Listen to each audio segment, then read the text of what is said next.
Okay, so hey guys, it's been a while since our last episode with Mr. Jason, but we're back. We're back, busy. Yeah. And we're back with Ms.Līga. Hello, thank you. I think everyone around the school knows her for many different reasons. Yeah. Maybe ex-basketball player, Business management teacher, possibly. or maybe even just Mr. Astor's wife, our head of school. So yeah. We have a lot to ask. We don't have that much time, but we have a lot to ask. I feel like you've done many things in your life in general, from what we've seen, from what we've heard. So I feel like we're both of us are quite interested. Yeah. As you know, I think Jenny, Quite curious. Jenny did basketball last year, so I think Okay. he can speak about that side a bit more than me. Yeah. I'm not the most knowledge. But yeah, let's just get into it, I guess. Yeah. So, okay, if we're studying about basketball, so like, what's your relationship with it? Have you been like? Can you tell us a little bit about your story, like your history with the sport? Yeah, first of all, thank you for having me. It's really an honor, actually. I feel like, it's a pretty cool experience. Basketball is a really big part of my life. My parents used to play basketball in a pretty high level. My mom used to play for the TTT, Okay. and my dad used to play for VEF. Wow. Yeah, so, and then my mom was my coach until I was 18 years old. And so I played for the sports club Rīdzene, which is quite famous in Latvia. And we were actually top team at our age. So with that, I actually got to be selected for the youth national teams. So we participated in some European qualifications and some top, I think 12 or 16 teams when I was like 18. And when I graduated from the high school, I got a basketball scholarship and I went to United States. And I feel like you can't get higher than that when it comes to basketball. yes and no. I mean, for me, I thought I was reaching something amazing because it was my dream to go to US since I was a kid.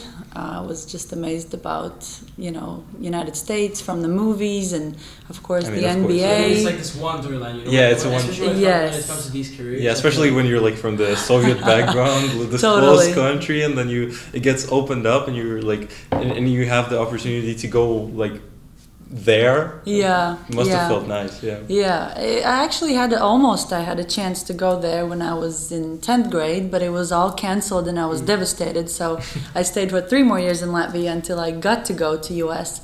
But before I actually went to study, I played for a team that traveled to United States when I was like 17. So we got to play against Stanford, we got to play against University of San Francisco, so we got to travel that coast. Yes, and that was a Latvian women's national league team, RTU Klondike. And so I was like, this is it, this is my country, I'm gonna come here, I'm gonna study. And then I thought I was gonna live there, I'm gonna marry, I'm gonna have kids there, that's it, I was ready to leave Latvia. But so after high school I went to junior college first because and that's for students who think they're not good enough.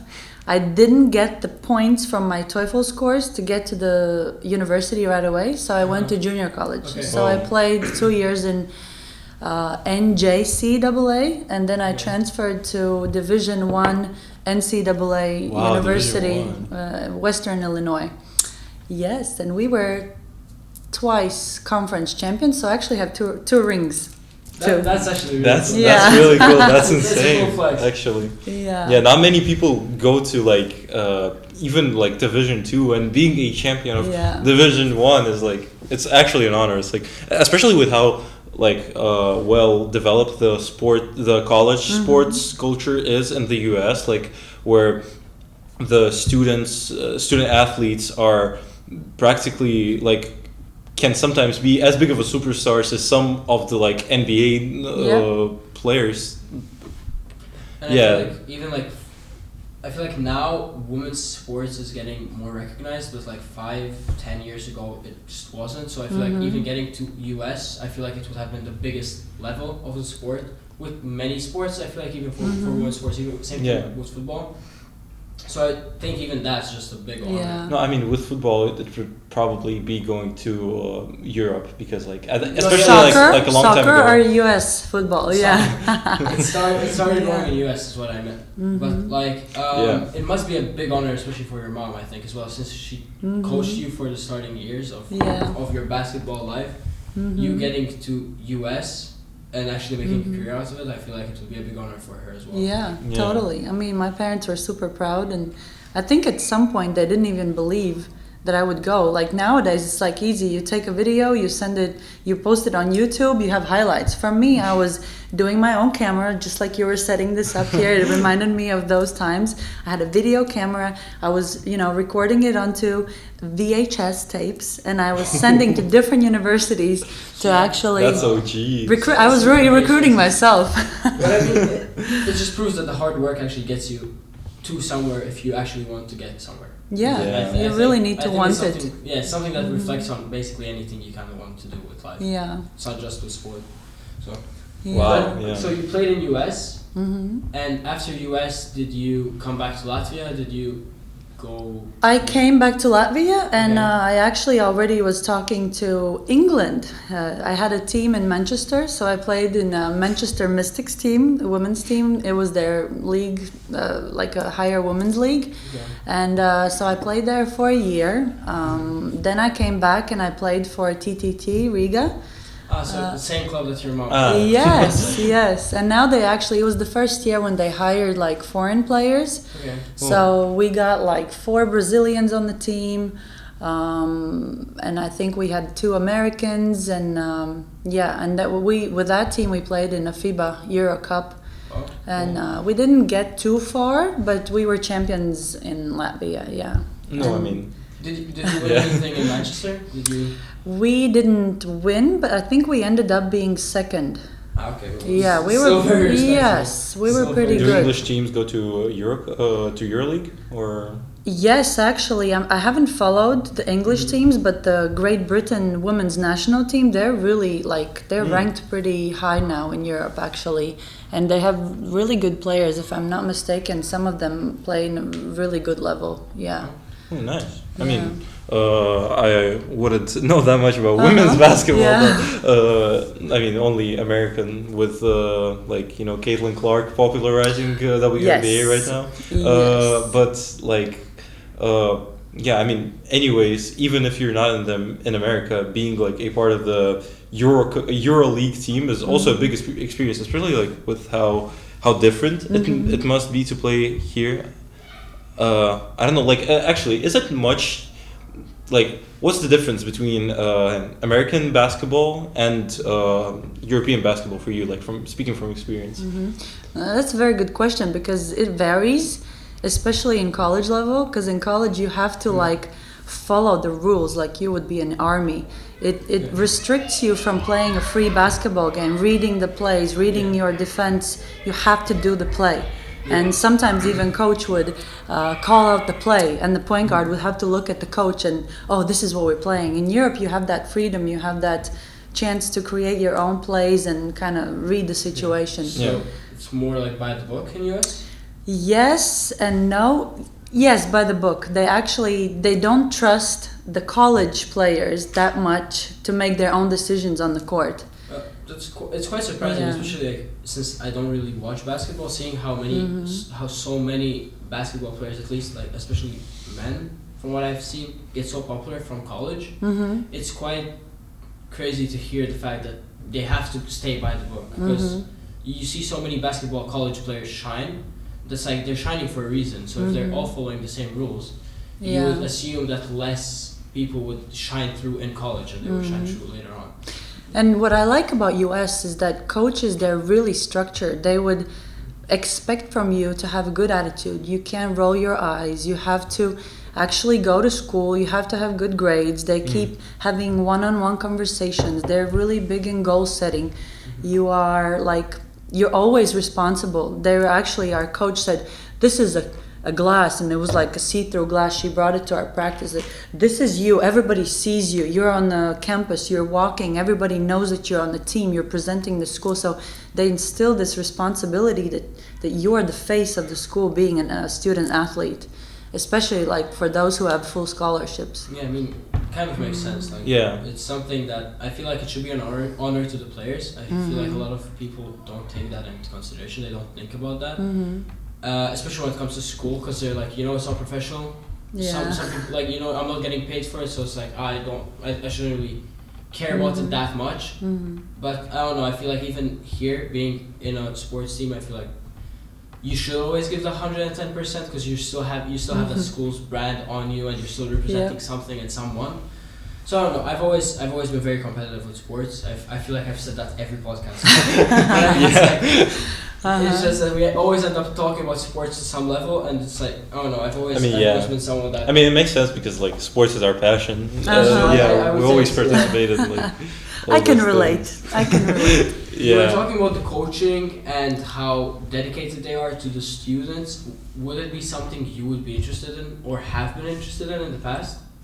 Actually, I almost got a degree in coaching. I didn't finish it, but then I kind of continued and I went more to the academics. So I got a master's in sports and science. So basically I'm more of a PE teacher than a coach, but my passion is there. And to actually coach not teams, but to coach individually. And once in a while I still do that. And I think I'm better at seeing individual skills, like what are you lacking in, maybe some dribbling or shots or specific things on the court. So I would notice that, but I don't think it's my strength to be a team coach, like to actually lead the team. What position did you play? We didn't ask this important question. I was a power forward. Oh. Yeah, and actually in the States, when you were asking about the difference, I like the clean game. They wouldn't let you push around so much in my time. Maybe now it's different, because I've seen that even women's basketball has become so physical. Like when I watch high level games, when I go to TTT now, it's like, oh my gosh, they're so strong, and the way they prepare for their seasons, it's like proper weightlifting, and it's all the smart moves. I don't even know how they're called right now, but they are strong.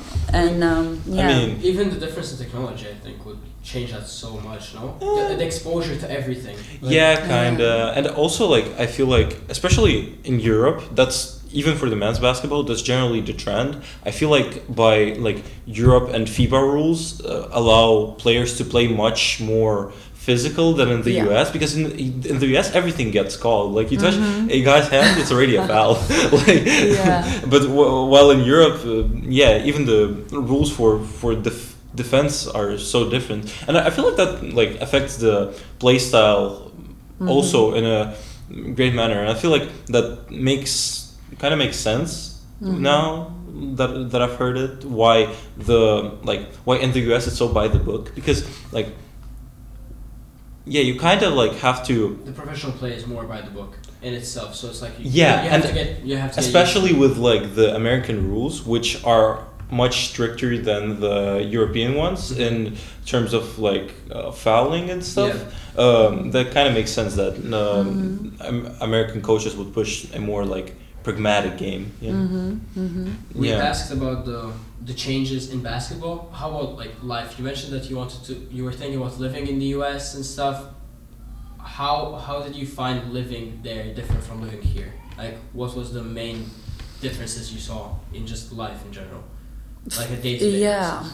I think first of all I saw how much they work, and I was like, you only get 2 weeks of vacation per year. Like I was like, no, this is not for me. And plus, I thought that, I always still want to play basketball. I still want to play a little bit, at least professionally. I want to finally earn some money with basketball. Now that I have education, I have that first step done. I have my bachelor's in business management, by the way. And so you did the bachelor's in US? Yeah. Okay. Yeah, so, and I thought that life is expensive there.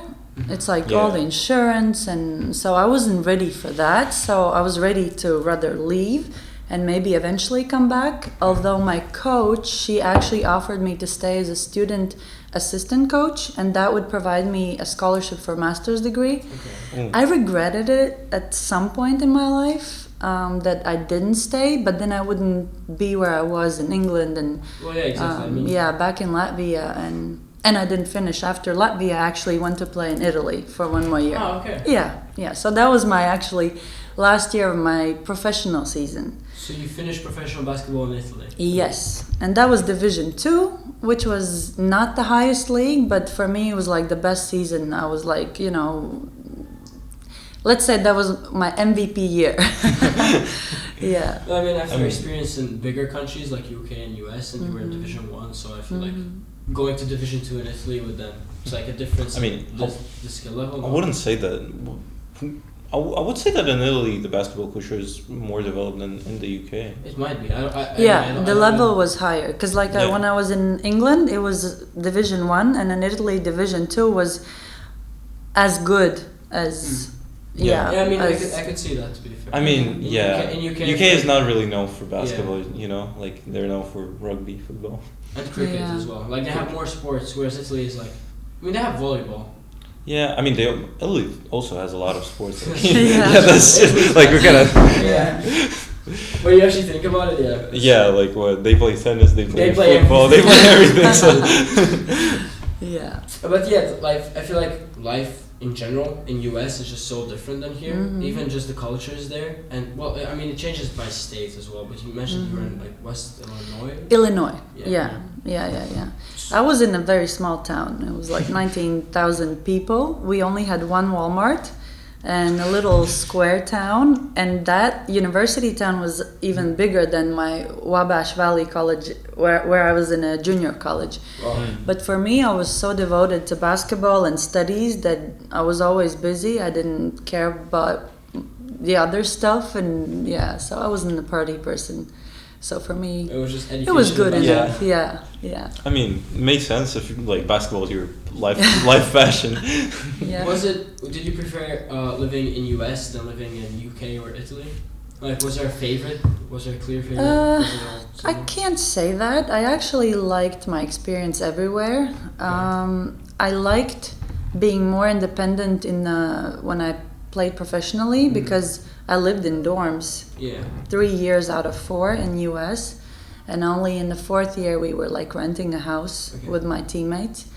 Europe was probably a little bit more challenging because I kind of had to already count my own finances. Nobody was really, paying my bills. I already had to start thinking a little bit about that. So it's like hard lunch into the adult life. Yes. Where in Italy were you playing? The small town was called Crema, but it was really close to Milan. Yeah. Okay. I mean, Milan has a pretty good team in basketball. I don't remember how. It used to. It was Armani. It was Armani at some point, but I think it's different right now. I think that was maybe different sponsor. Yeah. I'm not sure. I watch Maybe. football. That's all. That's as far as I get. I mean, I don't follow EuroLeague as much as I do NBA.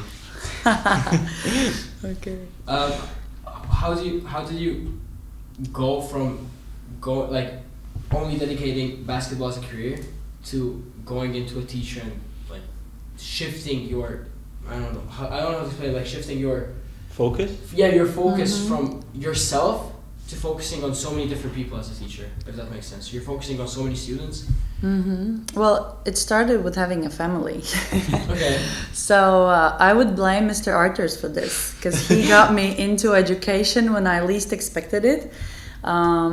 Because of our relationship, I moved back to Latvia, and he was already signed with ISL, so he started as a teacher there, as a German teacher. Actually, it would be interesting for you to interview him.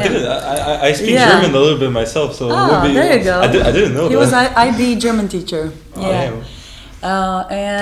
So when I moved back from Italy, I said, I need to do something. I probably won't play professionally anymore. So he said, come to school, maybe director has a job for you. So I went there and they hired me, and I was like, I had no experience. And at that time, you didn't really need a teacher's degree. The director said, well, you've coached basketball, so you can actually do some teaching. So it was a fast learning curve for me you're too. a PE teacher at first? No, I was Latvian studies teacher. Wow. What? And I was assisting kindergarten teacher and grade 1 teacher. So my schedule was all over the place. So it was a hard year, but it was a good experience. Plus I taught a little bit of Latvian to foreign students and a little bit after school. So I got a little bit of more cash. And and that was the year we got married. And that was the year we got pregnant with our first child, Eva, who is, now. And then I actually stopped with the education until we moved back from Indonesia like 9 years later. And Mr. Arthur said, I think you should actually go and get your master's degree. And and I went to Latvian Sports Academy. At that point, we already had 3 kids. And I thought, okay, let me try this one more time, because he really saw me in the classroom, because I think he saw my strengths better than I did. I feel like it's always something that happens with a relationship. No, I feel like as a person, you never really see your own strengths. Yeah. And as a to the full extent. I feel like as a kid, you always have you have the friends and stuff, and you have your parents, but I don't feel like anyone really sees you as much as someone would in then a married couple. No, I mean, of course, if you're married, you spend so much time with the person. Even the parents technically do see you, and they still see what you're doing, but I feel like once you're married, once you're living with someone like that, it's like a fresh perspective. They get that fresh perspective of how you are now as a person, and they don't have any bias of how you were before and anything you saw before. So it's like, that's interesting. And how would you say that, like, your basketball experience, how that has helped you as a teacher and like in your other careers? We know that you're also an entrepreneur, so like, how would you say that that helped you with all the other being successful in those fields? I think determination not to give up, and if you fail, it's like, so what? In basketball, somebody scores on you. You can't be like, oh my gosh. No, you don't have time to suffer. You have to get up and quickly bounce back and get back on defense and back on offense, back on defense. That transfer. But also, I think it's hard work. And I tell students, you just have to suck it up. Sometimes you don't have to sleep. You can't sleep because you really have to work. Or I warn them, if you don't do this now, it's going to be really hard later. And also, I would say that, my business management students know that I bring, different kinds of examples from basketball and from other sports. I think it's a great experience to just put things into practice where you've had to mainly push yourself over your limits. I feel like I feel like doing any sport is something that it's such a self-push dedication. I feel like if you're not dedicated to the sport yourself, even if someone's pushing you to do it, I feel like you're never gonna really. Especially that applies, I feel like, with when you're at the higher level of it. That's what I meant. Like, as in, when it's a career. Even in college football, in college basketball, I feel like it would be. You have to push yourself to such a level, and it's like if anyone else is pushing you, you're still not going to be giving that 100%. And I feel like it's the exact same thing, especially in IB with all the extended essays, all the IAs. Yes, a teacher can tell you to do it, remind you of it, help you with it, but if you're not dedicated to finish it yourself, I don't feel like it would. They're not going to do it for you. Like, no, exactly. It's like, even if they did, I don't know, it's just something you wouldn't be. I don't think students would be happy with letting someone else do it for them, if that makes sense. Because technically you can go and, just buy it somewhere online or something, but how many students actually do that? I feel like it hurts a person's like dignity, if that makes sense. It just doesn't feel right. It really depends on the person, though. No, there are definitely people that really don't care about that. No, obviously, but I mean, I think everyone has a passion in something. At least most people do. So I feel like, if school is not associated to your passion, I would understand that as long as you're at least working on. Yeah. If you're developing something like being, I mean. There are so many things, especially nowadays. There's so many things you can be doing that are not associated with school. I feel like IB is kind of that middle ground between, like very traditional school and how life is kind of progressing. I mean, now. it definitely pushes you to do things outside of school. That's what I mean, like, especially with classes. What you're doing now, right? Yeah. It's amazing, actually. But it's still, I don't feel like school as a whole can necessarily get you ready fully for life unless you're willing to get ready for life. I mean, when are you ready for life? That's a different question. Like even the adults, I feel like are not always can say that they're ready. Going back to the teaching and your career as a whole, do you think that business management is still the thing you should be teaching and something that you're happy teaching? Or would you prefer teaching Latvian studies as you did before? I think business management is so hands-on.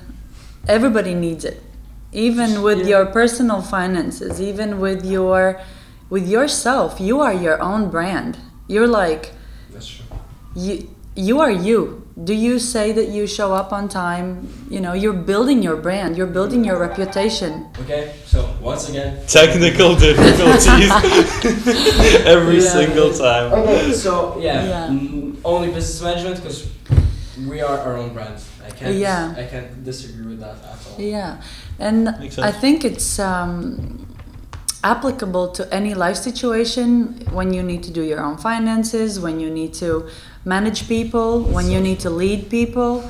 It's all about leadership, it's all about motivation, so you can apply it any area of your life, Exactly. I feel like a lot of people kind of look at it with such a specific, I don't need to know what a shareholder is, that's not going to help me in life. But I feel like if you look at the bigger picture of any subject, it can actually help you in any way really in life. Yeah, and even if you don't want to have your own business or never dreamt about it, but if you want to be a dentist or artist, it's always nice to know how to then promote your work, how to have your own clinic if you want to have a dentistry clinic. So these skills are just absolutely necessary. So I feel like knowing a basic amount of anything really is will come in handy. Yeah, exactly. Even building a house, knowing something about construction or something, you know that someone's not taking advantage of you in that situation.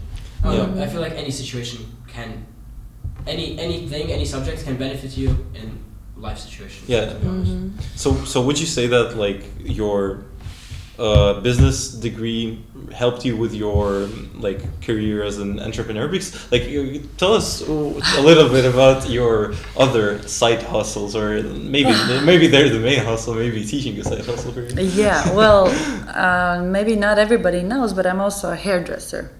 So I use a particular brand of products, and then whenever my friend clients, I say friend clients because I only serve friends and family for now. I've actually created a little room in my house that, I can do the hair.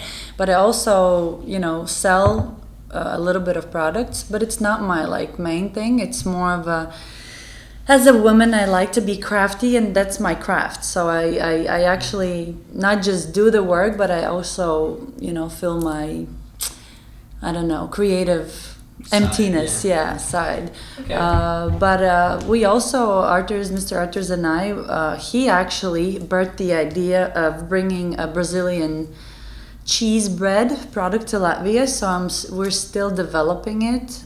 We still haven't really started the production, but we have, done a little bit of production as how do you call it? Like a prototype? Not a prototype. We've been making the dough and, sharing it with friends and selling kind of as I don't know how you call I it. think It's like I think I know the product you're talking about. yeah. I would happily buy. Mr. Pedro loves it. Every time we bake it, he's like, "Oh, it's amazing." But yeah, so we really want to distribute it to like restaurants and maybe even here at school. Yeah, that would be quite a good So idea. it's called puffini. I know I've tried it. It's Maybe you tried them Yeah, last you year probably when did. my other students were doing the tasting and maybe, but the- I don't think I think I had tried them outside of school as well because I just enjoy food in general. And yeah. Brazilian cuisine is something quite overlooked. Mm-hmm. I feel like the classic Brazilian barbecue is like farofa. Farofa is the little The dust. yeah, the And dust that goes on top of the beans and rice and grilled meat. It's like the weirdest thing to I explain. wouldn't know. No, but it's like the weirdest thing to explain. Where did you try it? I have like my family friend. He's Brazilian, Uh-huh. and we got it from. I think it was from Brazil, Mm-hmm. if I'm not mistaken. But like just having meat with it, it kind of has like this smokiness to it, like Mhm. bacon would. Oh. But it's grinded like it's like a potato in a way. Yeah, Like it's actually- a root Yeah, it's like a root vegetable, Yeah. and it's grinded into like this powder. And it looks like breadcrumbs. Okay. Yeah. So it's this very weird mix of things, and it's like it just tastes amazing with meat. I never tried it. Yeah. I would want to.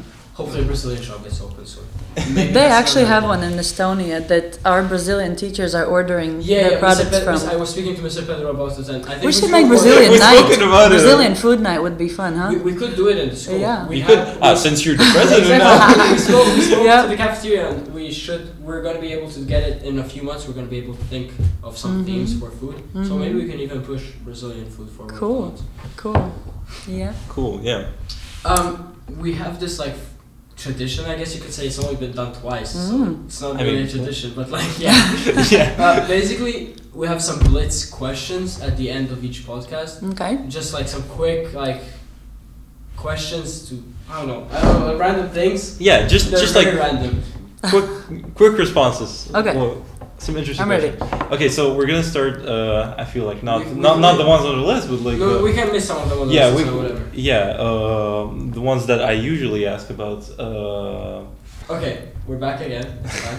It's fine. Yeah. So the blitz questions. Blitz So, questions. Blitz questions. We're just gonna basically the same questions we asked most of the other teachers Yeah. as well. Again, we might They- miss some from the last episodes, but I mean, but it's exactly, yeah. it's just random questions. Just random questions. It's kind of have like a fun side to it. All right. Okay, so if you could have been, if you could have played any other sport professionally, what would it be? Oh, volleyball. Can I ask why? Because I think I had a feel for the ball, and I like how volleyball players, they're also very strategic. And when I play basketball, I like beautiful game more than just going and doing and scoring the Yeah. points. So I think volleyball is the one where you could also fake one way and do the pass the other way, or yeah. Okay. Okay. What's your favorite movie or TV show? Ooh, movie. I really liked Avatar. The Oh. first one. The first one. Are you yeah. a movie person? Like, are you someone who, like? Would you say that you're someone that likes to binge a TV show, or like watch a few movies at night on a weekend or something? I rarely watch movies several times. I only Okay. watch them once, and it has to be a super good movie for me to watch it several times. And I that kinda was understand. Avatar. Yeah. Oh. Okay. And Wow. Elysium was the other one with Matt Damon. I don't know. I like these sci-fi movies for some reason. Yeah. Okay, then again about like media. Your favorite? What's your favorite band or artist, like music? Okay. Because I'm a Christian, so I would probably say that I really like Hillsong. You don't know that one. You're gonna check it out. Okay, we will.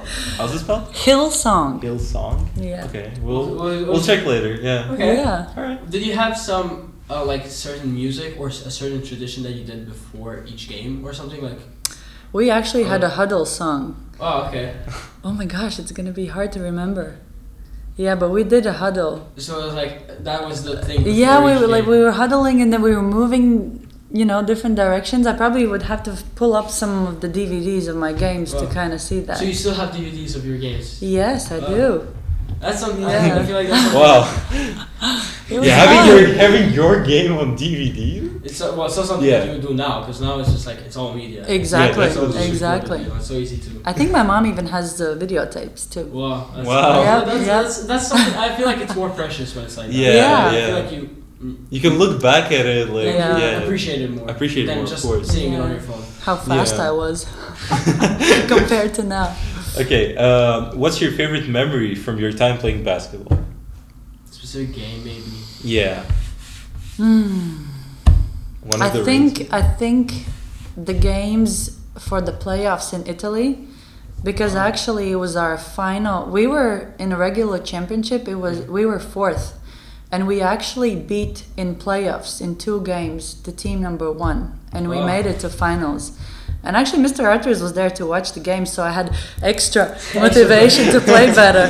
And but we ended up losing the finals. But to get to the finals was like the most amazing experience. And I think I scored last 2 free throws that were determining the win. It was good. Any sport, such a feeling is just that rush of blood. And I don't know. Like when you're in this important game and you're giving it your fullest, like this flow state, it must feel insane. Cats or dogs? Oh yeah. Now cats. It changed over time. I used to like dogs, but now since we have a cat, I'm a cat person. And is it because like less care? Like you don't have to care for it? Yes. And I like their personality because they think we live with her. Not she lives with us. That's a very cat thing. That's true. And she needs me only in the morning. Mm-hmm. Yeah. Other Food, parts of the day, like Yep. She cuddles in the morning and that's it. Exactly. Yep. Exactly. Sounds like a cat. Yeah. What's the best advice you've ever received outside of the court, or maybe on the court? Yeah. This is a hard question. Probably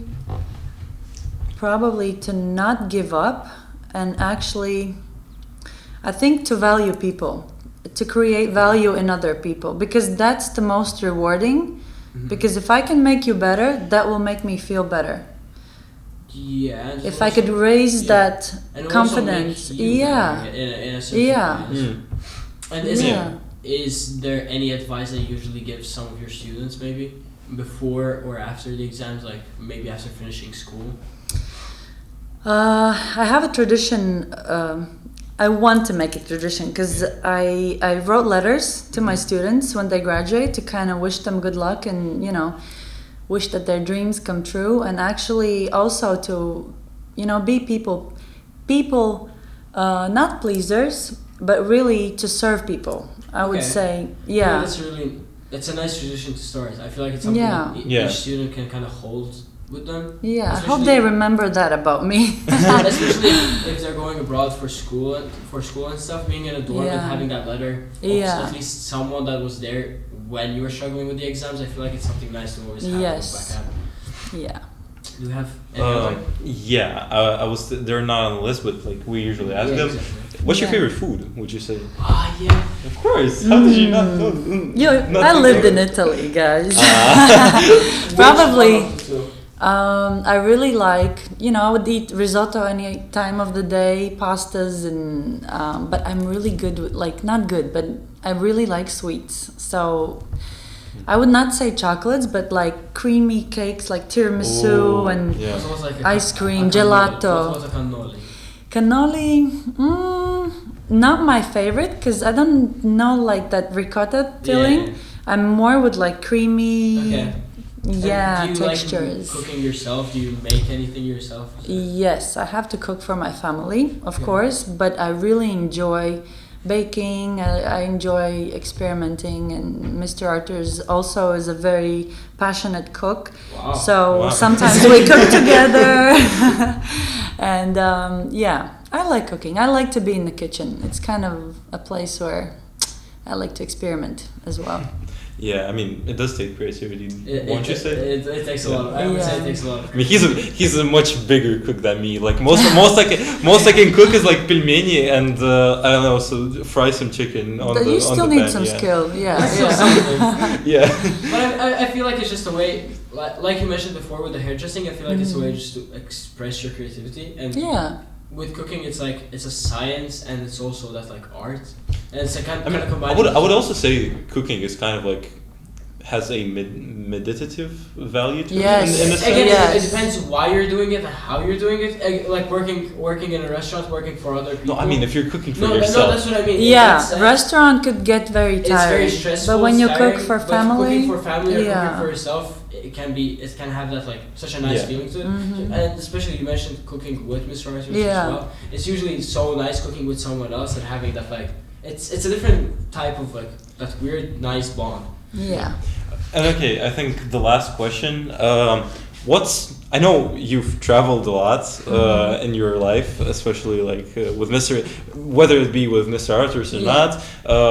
But what's one country that you still to this day really want to visit? Is there any That I visited before? that you would like to visit if you've never been to? Would you rather visit Yeah. a country that you've already visited or go to a new country? New country. I think Australia and New Zealand is on a... And the recent one, the closer one, now I really want to go to Dubai. But Australia and New Zealand is, on our bucket list. But So- actually we want to do like a whole year world around trip. It's Round the world trip, yeah. going around like it's just something so I feel like so many people don't appreciate the world. Yeah. Anymore. Yeah. It's like they're so okay with just staying. I mean, it really depends on people because I feel like a lot of people that like have never gone abroad, they don't see the beauty in that because they have never experienced anything like that, and they just think that I mean, I have all of that here. Why would I go outside? I could agree with you, but I'm not going to for the only reason that I wouldn't say I've traveled that much. But that's not necessarily stopping me from saying I would love to travel everywhere. Yes, but what did you say that there's like a lot of people that haven't traveled abroad at all? That don't like have this interest and that solely because of that because they think like I have everything. I think here. it's more of a mindset from before, like even if not specifically pushed on purpose, but like even like in any way pushed from their parents. If their parents didn't really travel that much, or you didn't travel as a kid at all, you wouldn't really be interested in it because you'd just be fine without it. But I feel like at some point during life, it would kind of hit you that like, I've not seen this place. I haven't understood this culture. Like I don't know. I don't know about other people, but being someone that has moved from living in a different country to living here. Seeing two completely different cultures, although life not being necessarily that different. Yeah. Just seeing the two different cultures. I don't know. It made me think about. I mean, same for so me. many different cultures. Same for me. I mean, even though like Russia and Latvia definitely are different culturally, but it's like I feel like it's a lesser change than Malta to Latvia. It is. Yeah, Well, I would think so. yeah, I mean, when we moved here, like we didn't speak Latvian, and we could like settle here normally without knowing the language. So yeah, of course it's like a lesser change, but still, I feel like that appreciation of a different culture is also a thing that like has had an impact on It's something I think you learn when you move somewhere else, or at least when you've traveled for a long time. Yeah, there's a difference between living somewhere else and actually traveling as a tourist. Yeah. Because when you live, you actually get to know the culture more, you get to know the people more. But when you're a tourist, you're in a hotel here and there. So I think it's a good experience for anybody if you like want to go as an exchange student, for example, to really get to know the other culture. Going to US, I feel like that's something that IB, like being in high school IB is something something limiting that public schools wouldn't necessarily be a limitation because exams, like having the 2-year program, limits you from going on an exchange program. Yeah. Because you just can't miss any lessons. You can't miss 10 months of school. Yeah. I mean, hey, you need to sacrifice something. That completely makes sense. And I feel like IB then helps you travel afterwards. So it kind of compromises in its own way. Yeah. So you would say from your answers, it looks like you're more of a like hotter countries person rather than going to like colder places. Honestly, it was hard because we had our last 2 kids in Indonesia and Brazil, and I think I had enough of living there. But when the weather like that outside, it's like I think I want to go to Dubai. And it's 5 and it's really dark and it's you wake up, it's dark, and you work, it's dark, and it's like Feels like you haven't lived the day. Yeah, that's why we need a little lights and candles and like the Danish. Having the Christmas lights always sets a nice mood on this class. Yeah. That's true. Yeah. Okay, I think it's been an amazing discussion today. It's been it's been very nice having you. Thank you. Well, from what you've said, we'll love to have Mr. Arthurs whenever he's free. Totally. We'll probably contact him as well. We're thinking to do that maybe closer to the end of the scholastic year. Yeah. Maybe. We'll see. And maybe actually, soon. one important thing, I still play basketball with my team. Oh, really? In Ms.Līga, yes. I had a game on Monday. Wow. I scored 18 points. Whoa! That's more than some professionals. Yeah, so I'm continuing being active. Yeah. And I mean, it makes sense. You should never, I don't think you should, like, that's something you should really stop unless you're physically unfit to do so. It makes me stay in shape, actually. It motivates me to exercise on a regular basis. And it's something that's so important. I mean, if you love the sport, of course you Exactly. would want to. Yeah. You cannot just like quit playing. Yeah. Anyways, that's gonna be it from us. Thank you. So much Thank you, for Ms.Līga. watching. Thank you. And tune in, hopefully in 2 weeks. Hopefully during the break we'll have another episode to be posted. And see you. Yeah, see ya. Bye. Bye-bye.